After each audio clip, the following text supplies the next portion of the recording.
joining us. We may have a few others who will log on in progress.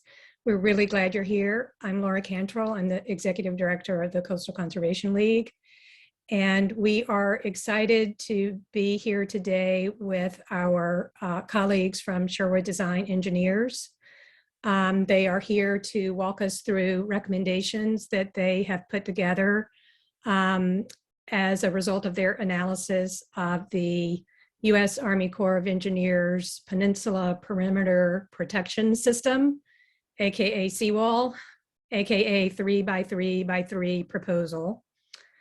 As I think you know, the Coastal Conservation League, along with our partners at the Southern Environmental Law Center, have been working with Sherwood Design Engineers to develop recommendations for more and better nature-based solutions to augment what the Army Corps has proposed in a way that meets the purpose and intent of the Army Corps' project proposal, while also providing more resilience benefits. And you're going to hear a lot more about that in just a moment.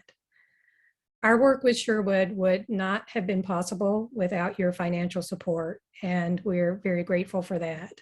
Thank you so much for helping support. Another point that I want to make about the recommendations that you're about to hear about is that we are getting them out there. We have presented them to the city, including a citizens advisory committee that I have the pleasure of sitting on and participating in. You know, the whole point of this work is to get the ideas for improvement to what the Corps has proposed out there to inform thinking, to inform the city's thinking as the non-federal partner of this project, to inform the Corps' thinking, and to inform the public engagement process as we have opportunities to look at revised draft proposals and plans from the Corps, and also an environmental impact statement. So with that, I am excited to turn it over to Sherwood. I'm going to hand it off to Tom Jost. He's here with colleagues that he will introduce to you. And Tom, you and team, take it from here. Thank you so much, Laura. Can everyone hear me okay? Okay, great. Thank you. Yeah, it's really an exciting moment for us to be able to present to all of you.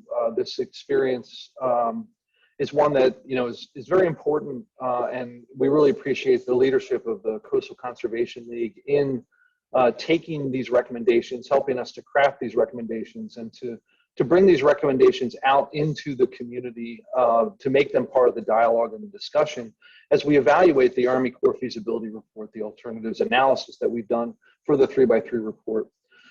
This was not done in a vacuum by any stretch of the imagination. As Laura mentioned, we've been talking to and meeting with folks in the city.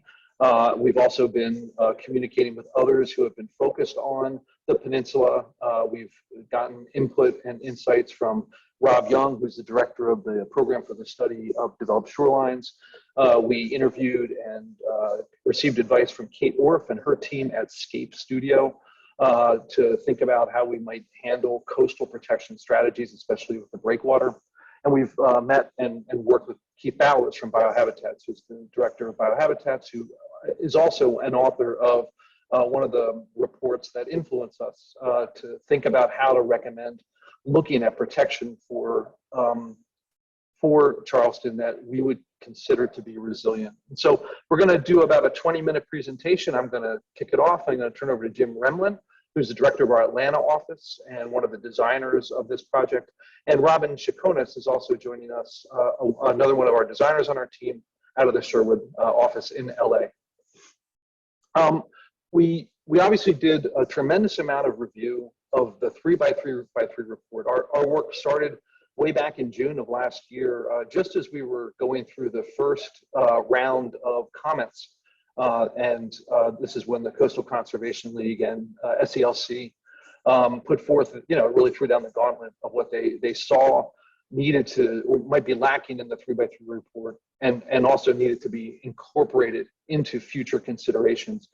And although we did a tremendous amount of study to be able to evaluate what is being proposed and what could be proposed, we really wanted to start with some principles that we felt were essential to success here in Charleston and with the peninsula.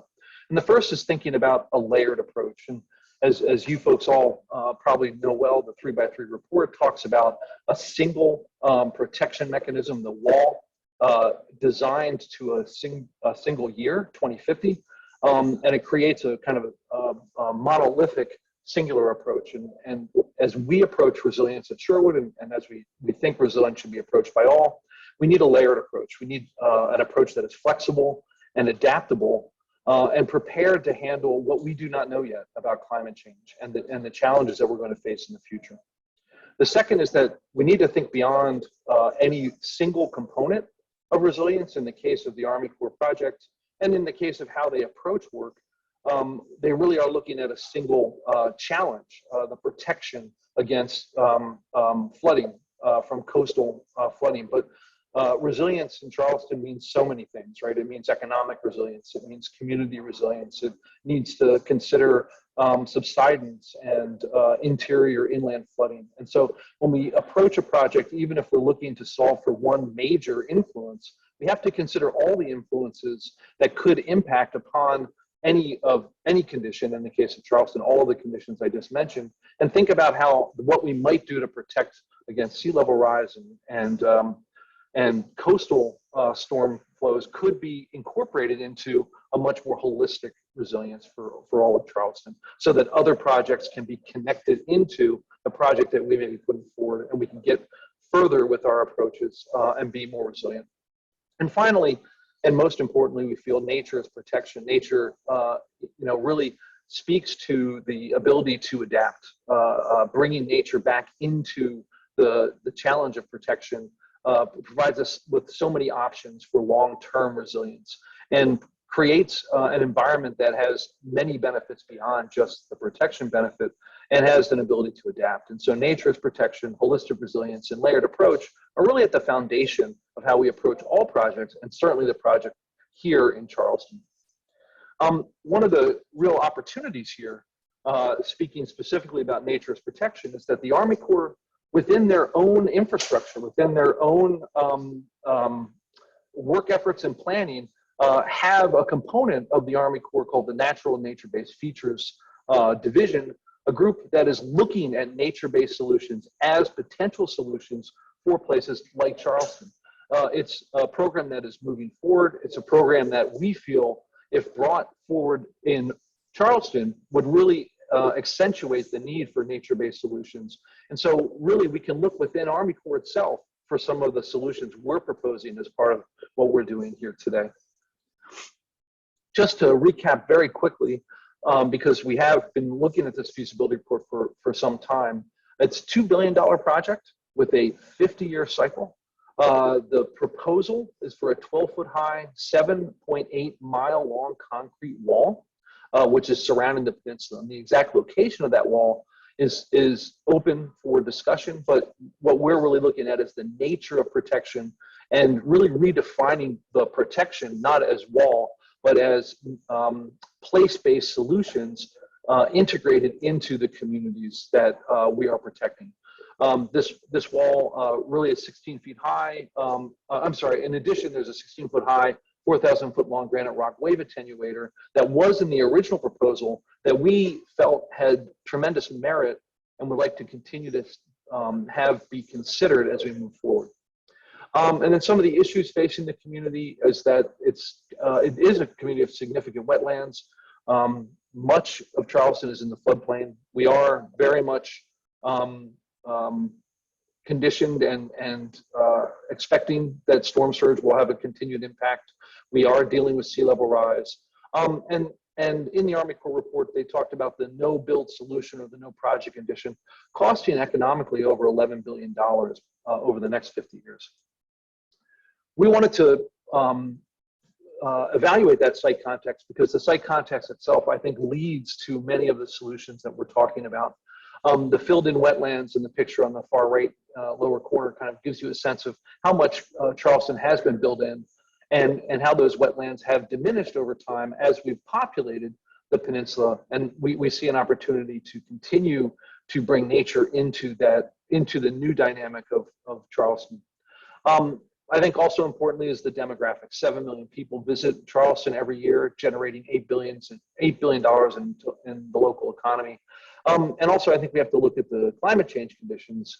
Although we talk about 100-year storms being very infrequent, we've had one each year in the past 3 years in Charleston. So Charleston is experiencing climate change in a very real and significant way. As I noted at the beginning, we are working not in a vacuum, but really in the context of other studies that are going on, building a dialogue in the community of solutions that many people can share in, trying to create the conversation around what can be done, building off of what the city had worked on with the Dutch dialogues, bringing in TWIG, the Water Institute for the Gulf, and others to really look at how we can solve for flooding both coastal and inland. And then the Imagine the Wall study, another kind of important moment last summer, really brought in to say there is gray infrastructure, we can build off gray infrastructure, but there's a number of green infrastructure solutions we can incorporate into our work. I'm going to turn the floor over to Jim. What we tried to do in our study was focus on multiple locations that had unique, distinct conditions, and really identify the fact that a singular structural strategy is going to have significant limitations as each of the conditions we look at is changed and modified. And so we picked 3 locations, and I'll let Jim talk through those with you, and I'll pop back on for discussion on the 3rd location, which was Rosemont. Great, thanks, Tom. Yeah, and to start, so with us doing an evaluation of all of Charleston, really understanding some of the context that Tom just walked us through, we really wanted to make sure that we were responding with some nuance to the edge condition, really taking into account what are the existing conditions, how have they changed maybe over time, so what's the history of these places, and then how does the character of this place change as we move along its coastline. So when we looked at it, Tom was identifying that we're really looking at the ability to look at the edge conditions and understand where potential replicability could take into a factor as we think through how these edge conditions could be maybe looked at differently. So the 3 locations that we really focused on were the tip of the peninsula, the Breakwater. That is in a condition that historically had a natural edge and is now a really structured edge. That seemed like something that is familiar with Charleston. It's also one where there are other locations throughout Charleston with this type of condition, and so one that could offer some replicability as we study it further. The second was the area around the Lockwood Corridor in the medical district. This area is actually one where there's road infrastructure and circulation that crosses right at the edge of the coastal edge, and also offers an area where more dense wetland and marsh conditions exist. This offers an opportunity to think through that condition. And then lastly, we looked further up on the page there where Rosemont neighborhood is a condition where actually the Army Corps of Engineers decided that a benefit cost ratio did not make sense, and they are not included within the defense or the protection. So this offers an opportunity where there are many other communities similar to Rosemont that also need that type of protection. How do they think about their future and resilience? So for us, the design considerations are really thinking through Charleston and its adaptation over time for the uncertainty to come. How is Charleston going to be resilient in the future? And what are the factors that we need to think about? And those we thought were the character of the city. I mean, Charleston is a unique place, and we can't be making design criteria without considering its impact over time. That involves the economics of the place, the inland infrastructure conditions, the neighborhoods, and the ecology. And all of these factors are going to be crucial in really thinking through how resilient Charleston is over time. And so with us, we talked about how does transportation and stormwater infrastructure integrate into our solutions? How does the quality of life and the economic impact of this solution affect some of the communities? How can we think about some of the infrastructure inland and the external and coastal edge conditions? How do those combine, and how do we find solutions in that sense? And how do we really plan for resilience in our head, thinking through climate change, sea level rise, and storm surge, so that in the next 50 years, we're really prepared to think harder. So the first one I'll walk you through is the Lockwood Corridor in the medical district. This was an area, like I had mentioned, where there's a circulation road. Lockwood Drive really passes right along the coastal edge. Long Lake, an existing long lake, sits just on the southern end, I guess, of the medical district itself. And there's a existing marshland located right off of Lockwood Drive. It seems like for us, a condition where we can really think a little bit harder about the ecosystem services that are provided here and start to make some propositions that can really think about the future in a more resilient way. So for us, we looked at, we like to do a lot of mapping to really understand the conditions of topography, floodplains, existing ecosystems, and maybe the value of those, and also historic mapping that shows us how that's changed over time. And what we noticed is basically that there is a marsh condition in front of Lockwood Drive today, but that will change over time. And it's a sensitive ecosystem that we need to think about, but it's also something that will go away over time no matter what. And if we put a wall in its place, it will recede even quicker. And the benefits of a tidal marshland is something that actually is a benefit from the sea level rise, climate change, storm surge protection that we need.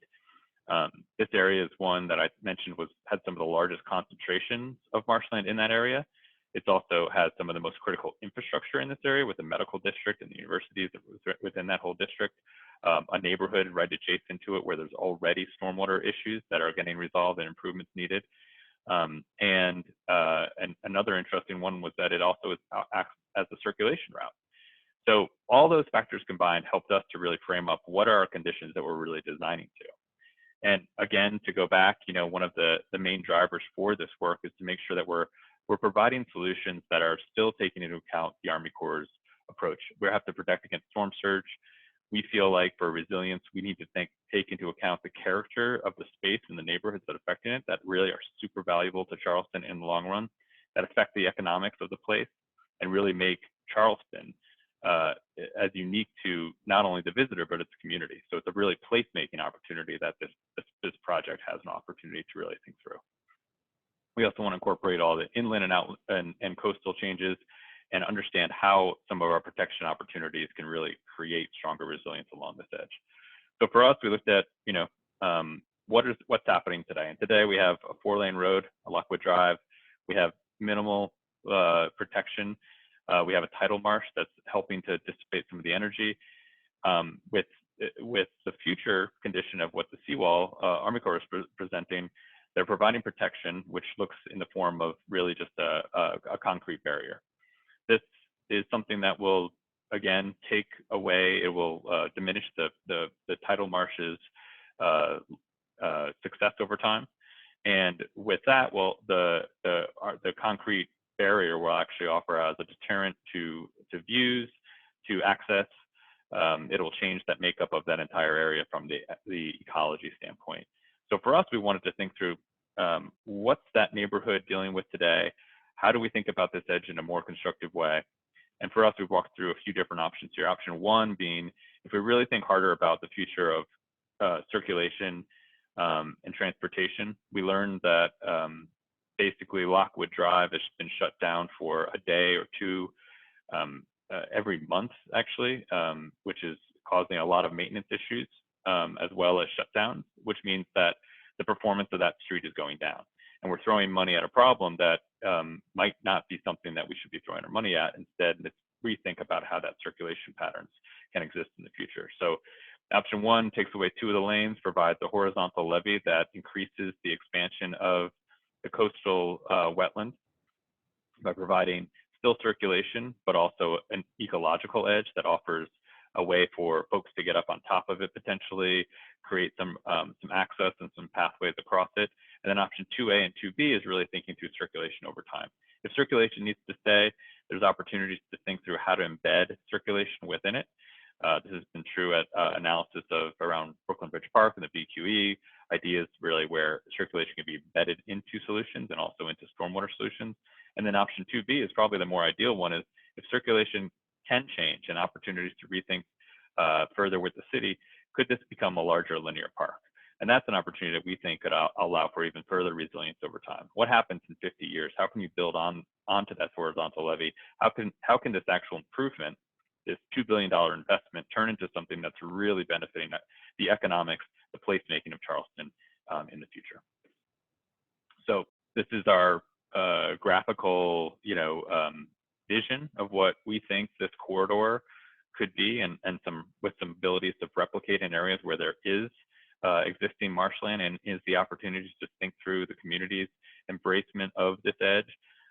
This creates a linear system that could potentially connect to south to the Breakwater zone to the south. The medical district has an opportunity to connect at a higher elevation into Long Lake. It also rethinks the way in which Long Lake itself is reused, potentially as an opportunity to collect some of the stormwater in events that aren't as affecting the coastal edge, but rather helping the communities and the neighborhoods adjacent. You have opportunities to really think through those connective green streets that lead into this spine, and really think through the way in which this whole community is really benefiting from, an investment that's also protecting them over time. We think this is a more practical approach that could then get something more back for the community. The next section I want to talk through is the Breakwater. Tom had identified this earlier as, there we go, as the next option for us to sort through. The Breakwater itself, historically, it's something that Charleston's known for, right? It's something that we know is really sensitive to Charleston as a whole, to the neighborhoods surrounding it. So it's something that we need to protect. It's also something that we know is very vulnerable. So for us, we wanted to think through, if we understand the history of this place and how it got here, maybe we can think about and understand its sensitivity, but also prepare it better for the future. So for us, we wanted to understand how, with the proposition of the Breakwater originally added into the Army Corps' proposition, what is the value of the Breakwater and how does it provide? Next slide. So like I said, we looked through the history first.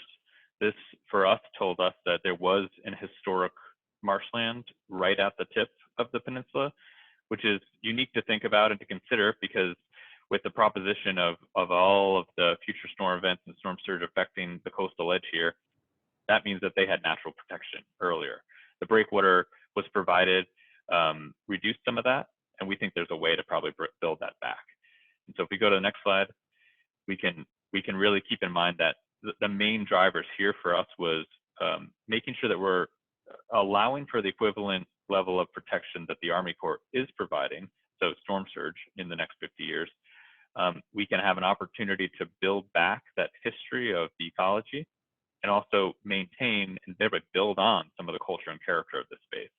I think also by building a natural solution outside of the wall, it allows for even greater adaptability over time, not just a structural edge that has to be improved and maintained, but also something that's creating an ecology and something that has a lot more possibilities for further investment.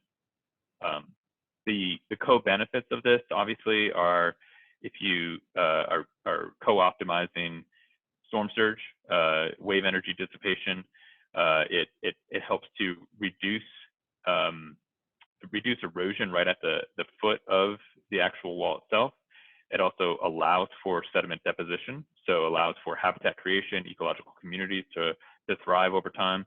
And it also does help with storm surge and energy dissipation. That's one of the main things of thinking through how ecological systems outside of wall that is there right now can really be beneficial over time. So for us, we looked through a couple sections that really we thought would best portray the response here today.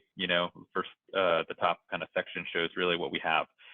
We have a wall that is historic. It's providing protection, but for when thinking through the adaptation of and integrating of a breakwater, we're really thinking about providing ecological opportunities for growth between the breakwater edge, so outside of the wall, and the existing wall. This will help to provide sediment deposition in between, helps to slow energy before it hits that wall, requiring less maintenance, and also allows for the buildup of that wall over time to happen at a slower rate. And then also, if you get to the last section there, we see that the sea level rise adaptation, this provides a sea level rise kind of an additional added kind of input that we could add over time, where we could build up that breakwater, we could increase the ecosystem inside, and then also build out that edge along the actual wall itself. This allows for, in the next 50 years, when we're thinking about what happens with that wall and with that edge, could we think about, moving from that breakwater to the wall itself and kind of creating a further horizontal levee over time. And I think from here, I'm going to pass it back over to Tom to talk about the Rosemont neighborhood.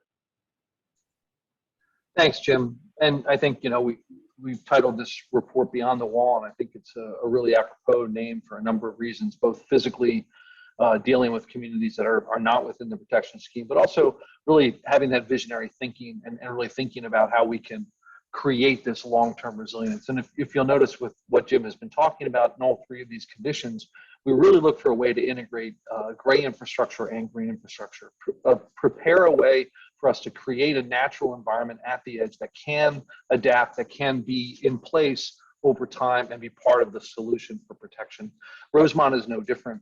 I think the thing about Rosemont that's really important in looking at its background and its existing conditions is that there's also a real sense of community isolation in Rosemont. It is a community that has been fractured by prior infrastructure investment. It's a community that is physically isolated and I think socially isolated within the Charleston community, and therefore runs the risk of being kind of overlooked, right? And not accounted for when thinking about protection and thinking about solutions. And so in the 3x3x3 report, the Army Corps acknowledges and recognizes that there is flooding that will happen in Rosemont, but does not really provide a solution that will be taken up by the 3x3x3 effort.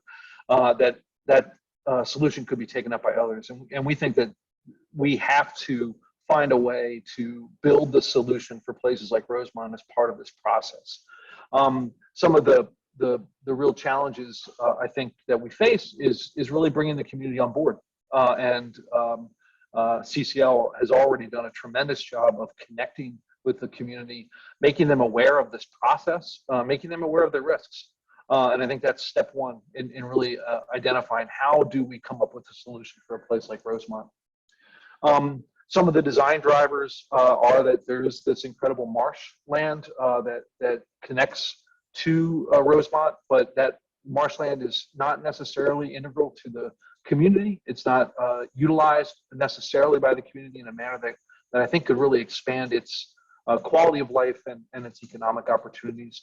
There's significant ecological benefits.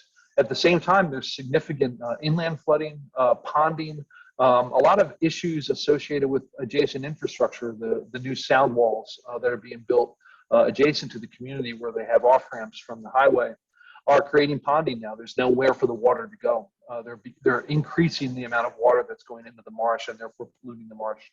So what are our goals? Our goals are really to empower Rosemont and then utilize that community-based planning process to integrate long-term solutions that this community feels are most appropriate for how the community can evolve over time. One of the ways we can do that, I think the rebuild by design process that was started in the wake of Hurricane Sandy in New York and picked up by HUD in times past, that is to think about community-based resilience planning.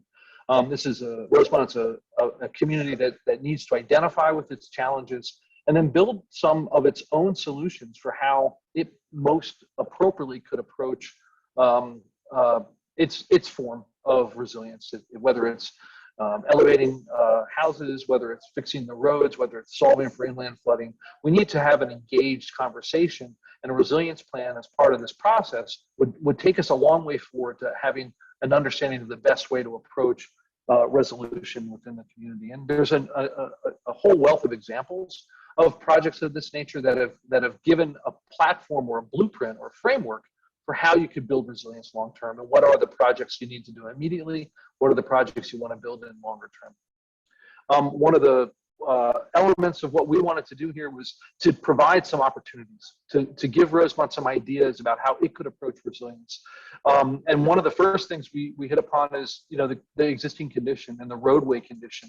One of the things that can be achieved within Rosemont is the reimagining of the streets, both to create a street system that is very effective for movement within the community, but also for drainage, for runoff capture, for creation of green space, building what we would call blue-green streets, using streets as storage, capturing local flooding, converting it into the infrastructure, utilizing the infrastructure as protection, and creating an opportunity for this community to not experience flooding on a moontide on a regular basis. As we move out into the marshland itself, there are a number of ways in which we might engage protection around solutions that preserve the marsh, enhance the marsh, and enhance the relationship between the community and the marsh. And so what we did is put forth a number of ways you might approach that. And this first one would be to kind of create berms, utilizing the space around the community, allowing water to flow into the marsh, filling up the marsh, but it's still allowing that ecology to evolve. We could also do something that's a little more advanced, deploying a barrier at the outside edge, controlling water flow in and out of the marsh, and kind of, in a sense, manipulating to some extent the conditions within the marsh, at the same time setting up a protection mechanism so the marsh and the community behind it is protected.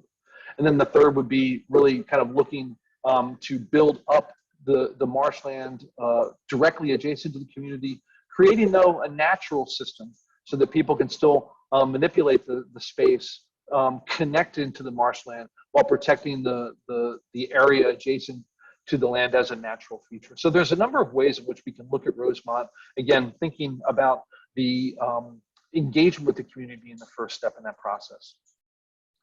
And so looking at these three locations, all three very different in a number of ways: in economic structure, in physical infrastructure, in the purpose of that location, in the community conditions around it.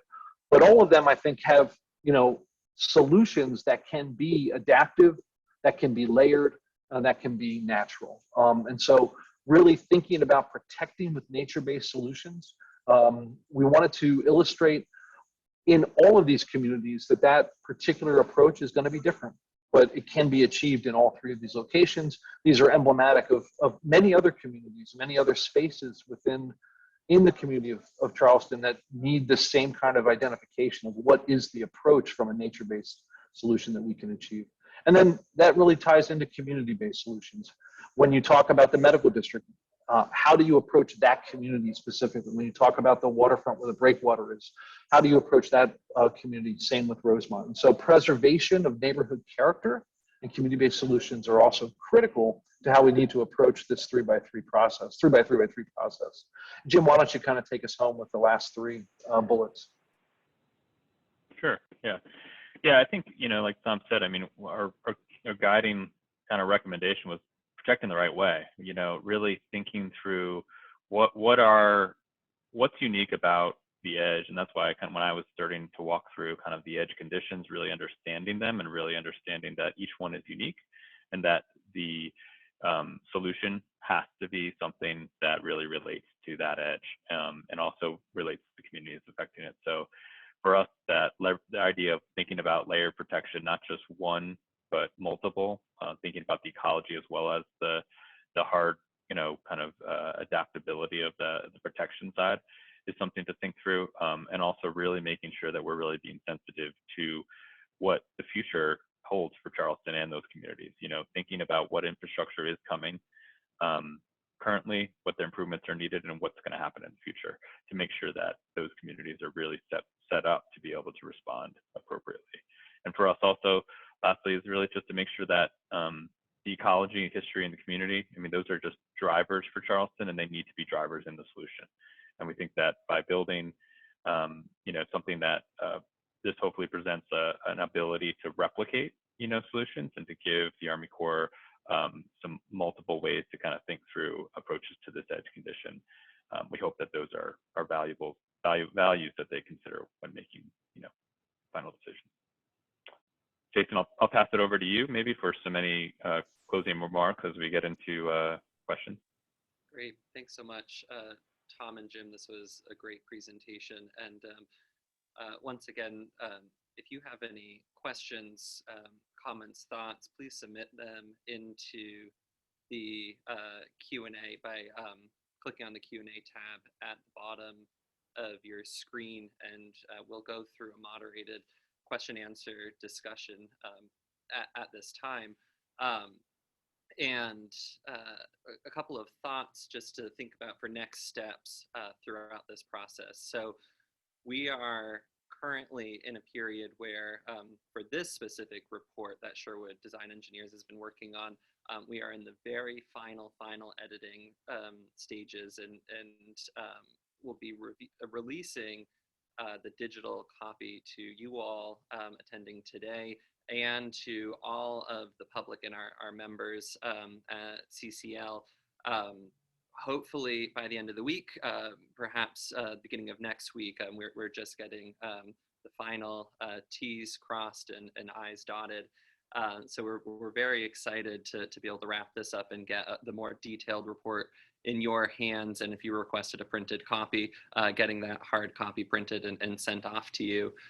One of the things that I wanted to stress is that this is intended to be a working document, and it is, the purpose is for you all as citizens and members of the public to utilize the recommendations in here through your opportunities to weigh in during the public comment period. So the Army Corps is going to be releasing their draft environmental impact statement, as Laura mentioned at the beginning, fairly soon. And there will be a comment period for folks to respond to. And that's the time to be able to use these recommendations. And while Sherwood just looked at 3 areas, the Battery area, the Lockwood area, and Rosemont, a lot of their recommendations can be replicated in other parts of the peninsula. So the recommendations, for example, along the Lockwood Corridor, while they just looked at, basically from the marina down to the Coast Guard station, those recommendations could absolutely be applied. Horizontal levees, living shorelines, berms can be applied all the way up Lockwood Corridor, all the way through the Wagner Terrace areas as ways to preserve and protect some of the last remnants of marsh on the peninsula. The cultural significance and historic significance of the Battery, the high and low Battery, is one of the most defining and iconic features of the Charleston Peninsula. Presently, the Army Corps is proposing to build the wall right in front of those. There was sort of a debate of, are they going to build a whole new wall right in front of the historic Battery, or are they going to tear down the historic Battery and construct a new wall in its place?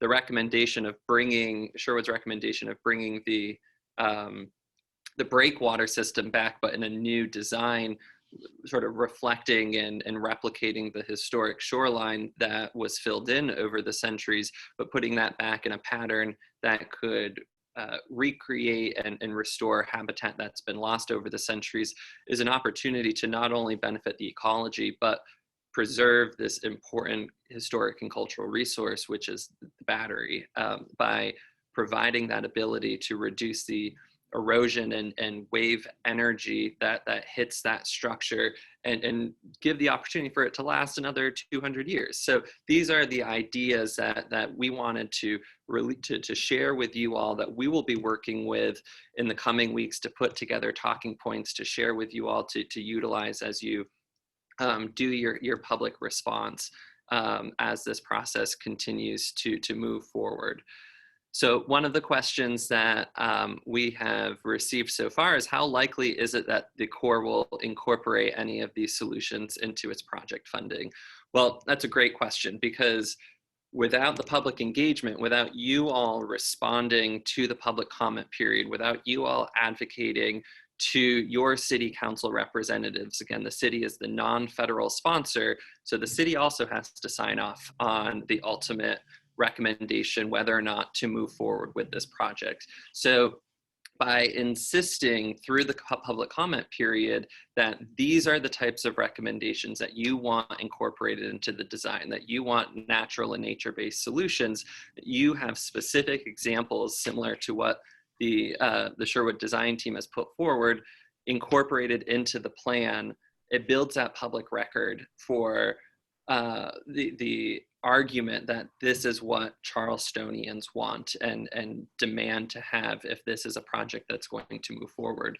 So the likelihood is, it is as likely as we make it. So we as advocates, we as citizens, we as the ones who are on the hook to pay for this project have to say, this is what we want. And that's really important as we remember this process, that if we tell the city of Charleston as a non-federal sponsor that this is the design and the approach that we want the city to take, and the city will be pressured into following those recommendations, and it takes that advocacy and energy and communications. Jim, Jason, Robin, any other thoughts with that? I do have one other thought to add to that, and really appreciate the comments that you're making, Jason. I think every project context is different. Every engagement with the federal government, I'd say has its own pathway. And I think we're at a point in time where the conversation around resilience is really changing rather dramatically.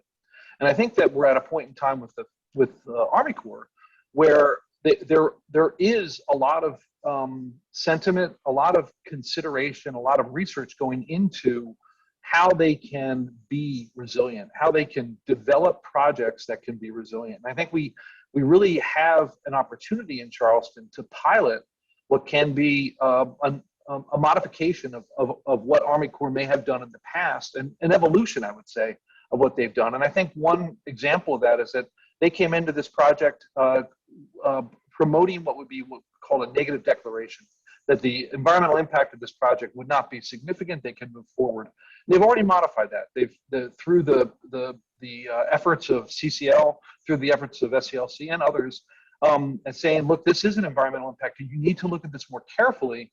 The Army Corps said, you're right, and we're going to do that. We're going to do an environmental assessment. Now, that environmental assessment will give us even more opportunity to illustrate how some of these solutions that we're talking about can really be effective.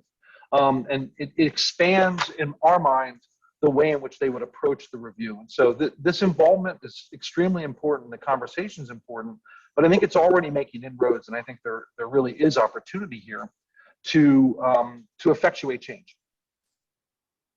Great thoughts. Another question that came through that either Tom or Jim, you might be able to answer well, is what prevents the embankments from being eroded or washed away during the storms? How does it differ from the ongoing beach erosion that we experience on our coast? Sure, I can start. Tom, if you want to interject, feel free. But first off, one of the things that we know is that the plant material, so establishing a levee with a marsh plant landscape that can actually ebb and flow with tidal change, and can actually use the soil, to kind of root itself, and also it creates a more stabilized embankment. So not like different from just a regular kind of sand berm, right, where there's not as much root structure to it. The core of it is not as stabilized as what we were proposing here, which is more of like a core, a hardened core, where it's like either a clay-based or rock-based, gravel-based core, which then has the plant material and then planted with that marsh material to then withstand and provide the energy dissipation different than just like a regular sand berm. So that's really also that part about really thinking, understanding that the ecology of this place and the natural protections that we were, doing our research and history on is really something that has made this place so resilient over time. And now is the time to really consider and to make sure that we're implementing that same type of ecology back in and make sure that nature's playing its part in that protection. Tom, I don't know if you have more to add. Just, I guess one thing to add is I think some of the tools that we're using, some of the infrastructure investments we're thinking about, like the breakwater. The breakwater itself provides a sheltered protection for the wetlands that would be developed interior to the breakwater. Also, depending on where the breakwater is set, it can actually increase the amount of sort of silt and soil buildup behind it, creating an environment for successful growth and adaptation of naturalized wetlands. And so I think if you approach it in the right manner, you're creating ways for nature to be integrated in with protection in a way that it can survive and actually adapt and grow in the future. And so the breakwater, the preservation of the marsh, and the raised berm along the roadway in the medical district are all means to make sure that we don't lose the nature that we add back in, that we do it in a way that it can be resilient and preserved over time. Another question that sort of builds onto that, can you talk a little bit about the differences in costs, upfront and ongoing costs of a natural nature-based solution versus the Army Corps' hard gray solutions? So just how do you compare and contrast these sort of natural approaches versus a hard engineered gray approach? So there's a couple of ways to kind of look at this. I think we've attempted to be realistic and pragmatic in our approach to the solutions that we're generating. I think there's a number of different ways to think about cost.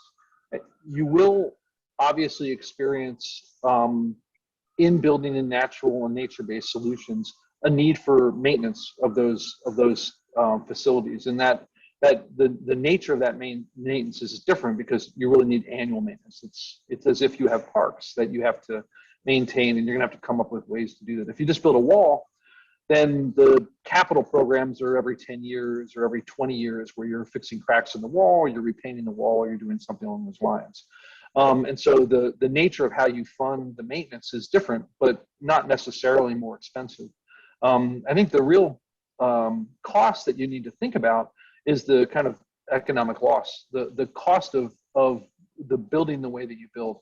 What's going to happen to the tourist trade, in the tourist community when you've blocked the view to the waterfront, when you've cut off access to the coastal edge, when you've, in a sense, severed your connection to water, which is really the foundation of Charleston. And so I think you do have to be you have to recognize that there are going to be costs associated with however you solve your problem. But I think you have to weigh those costs against the possibility of loss of value or loss of revenue and incorporate. But I think at the same time, we're trying to be as realistic in our spending as the Army Corps is in their approach. The rock berm is no different than the seawall in terms of the cost, right? So we're not radically departing from the structure of what has to get paid for here, but we think we're providing a tremendous amount of long-term value associated with how we're doing it. And I'll just add on to that, in addition to these immediate tangible costs and the difference of the structure, with these nature-based solutions, being able to think about ecosystem services and their benefit over time, adaptation to climate change, carbon sequestration, and how these additional environmental benefits can be incorporated into the benefit cost analysis. Great, thanks for that. This is another question that I'll answer about public engagement. So whether you live in the jurisdiction of the city of Charleston or not, and you are just passionate about the preservation and long-term conservation protection of the city, your voice matters. And so it is important, whether you're a resident or not, the public comment period is open to everyone, and there's, it is your opportunity to engage on this process. So we definitely encourage everyone in and outside of the city to weigh in on this, because the city is made up of more than people who just live here.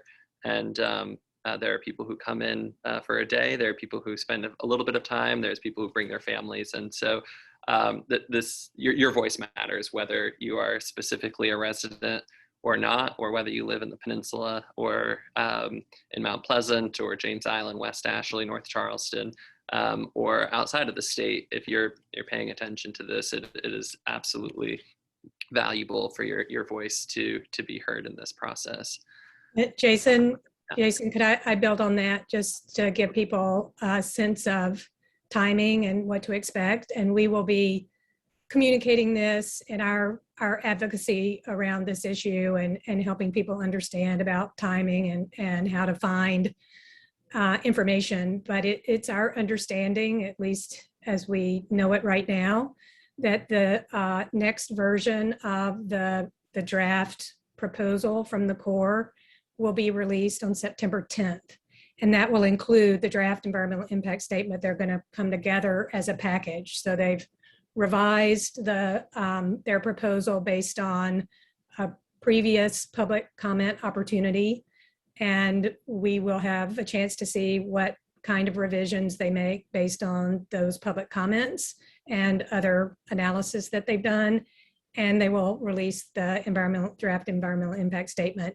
At that point, the public will have 45 days to submit comment. So that takes us to October 25th.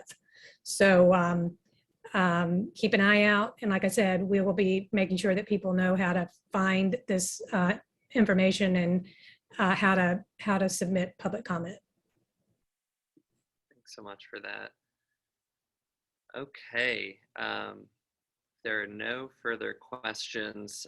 My last point that I wanted to just make before we part ways is the recommendations that Sherwood came up with for the Rosemont community are more than just related and pertinent to this Army Corps 3x3 study. What came out through the community engagement process that my partners here at the Coastal Conservation League and Southern Environmental Law Center realized was that there is an opportunity and a desire from the Rosemont community to really have this community-led resilience plan. And as a result of the city's created citizens committee that's reviewing the 3x3 process, which has a representative from the Rosemont community on it, there's been a lot of excitement and engagement around this idea of organizing and working with other partners, including the Low Country Alliance for Model Communities, LAMC, and again, the residents of Rosemont, to find funding in addition to the 3x3 potential funding, but find funding no matter what, to work with the city and the citizens to develop this citizen-led resilience plan that might have recommendations that came out of Sherwood, but might also come up with other ideas that we haven't even explored yet. And that energy and momentum is palatable, and it's very exciting. And again, the opportunities that have come out of this process of being able to bring Sherwood Design Engineers to Charleston to work with us is a direct result from the generous support from our members, as Laura said in the beginning.